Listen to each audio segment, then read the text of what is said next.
Sir पहले तो आप बोलिए ना, तो उनसे आप पूछिए पुराना पेंशन जो लोगों का डिमांड, ये यूनिफाइड बिल क्या है पूछे हैं?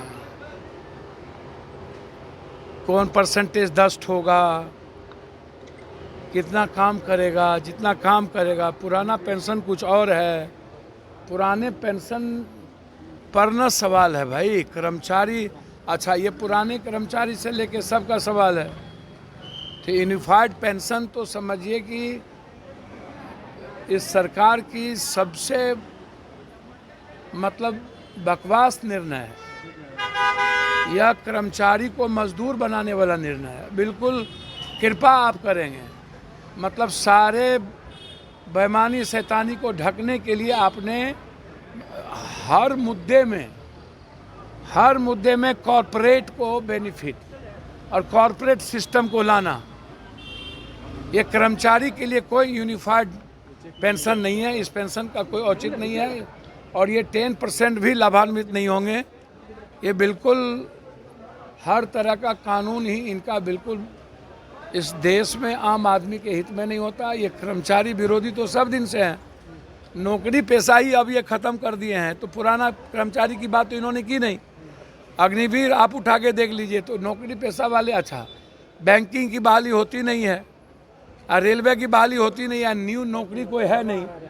तो ये जो यूनिफाइड पेंशन है तो अपने फ़ायदा के लिए इन्होंने ले आया। नौकरी अब होनी नहीं है, किसी को रोज़गार मिलना नहीं है।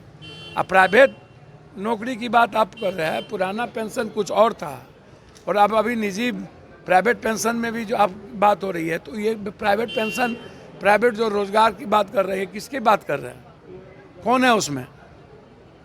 प्राइवेट रोज़गार में किसके यहाँ मिलेगा?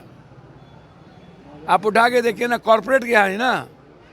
तो यूनिफाइड पेंशन बकवास है, इसका कोई मतलब नहीं। मनोज तिवारी ने कहा है कि राहुल गांधी को मेंटल हेल्थ इलाज की जरूरत है। किसको? राहुल गांधी। मनोज तिवारी ने कुत्ता हाथी चले बाजार, कुत्ता भूखे हजार। आकाश पर थूक फेंकिएगा तो मुंह पे ही ना पड़ेगा। अब कोई काम ही नहीं है इन लोगों के पास। हिंदू मुसलमान के आधार पर और बैकवर्ड फॉरवर्ड के आधार पर ये चुनाव जीतते हैं। ये लोग हर बातों में नेहरू, राहुल गांधी। तो हमको तो कभी कभी डर लगता है कि जो लोग ऐसी बात करते हैं, क्या उनके घर में राहुल गांधी के लोग ही घूमेंगे क्या? उसके अंगना में राहुल गांधी का सब कुछ दिया हुआ है क्या? राहुल गांधी जी को किसकी ज़रूरत है, किसकी ज़रूरत नहीं है? राहुल गांधी जी सक्षम है अपना इलाज कराने के लिए, ठीक है ना। इलाज उन लोगों की ज़रूरत है जो राहुल गांधी से डरते हैं, जो राहुल गांधी की सच्चाई का खौफ है जिसके भीतर।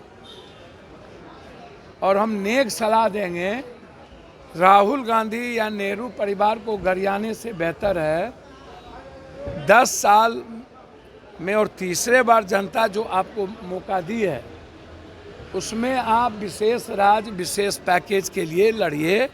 बिहारी हैं आप, उठाइए विशेष पैकेज विशेष राज्य देने के लिए। ST SC बिल पर जो आज EBC OBC पर जो हमला है, लेटरल एग्जामिनेशन को लेके सारे OBC और EBC के बच्चों को जो मारने की तैयारी है उसकी चर्चा करिए।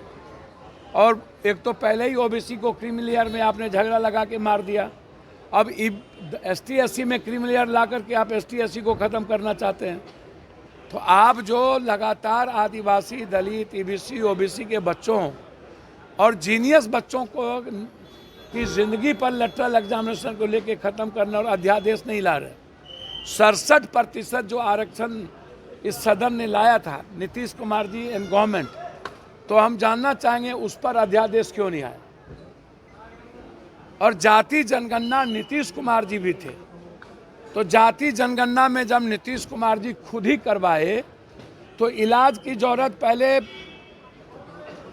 बीजेपी वालों की है कि नीतीश कुमार के साथ सरकार बनाए हुए हैं। महबूबा मुफ्ती के साथ पहले ही लव मैरिज कर चुके थे ये।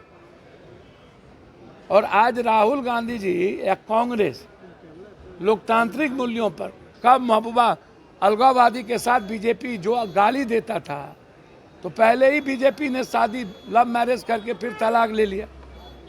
और नीतीश कुमार जी जो सबसे पहले ओबीसी, कांग्रेस के बाद, गहलोत के बाद जाति जनगणना की बात नीतीश कुमार जी ने किया, और नीतीश कुमार जी के नेतृत्व में ही ये सरकार चला रहे हैं, तो इलाज किसका होना चाहिए? बीजेपी का कि राहुल गांधी जी का? तो पहले अपना इलाज कराए ना भाई। सर, बिहार में अपराध कौन करा रहा है? बिहार में अपराध कौन करा रहा है? नेता माफिया और पदाधिकारी तीनों मिलके। ये जमीन माफिया, नेता माफिया तो बोले ही, इसमें आरजेडी या फलना कौन सी आ गया? सर हमको तो समझ में नहीं आता है। हम अपराधी की ना बात करिएगा, तो 90% अपराधी नेता को और पैसा के बदौलत एक तो नहीं देखते हैं। कॉर्पोरेट दुकान चला रहा है, सब माफिया को लाला करके, जितना अपराधी बलात्कारी है उससे कह रहा है कि हम बनाएंगे।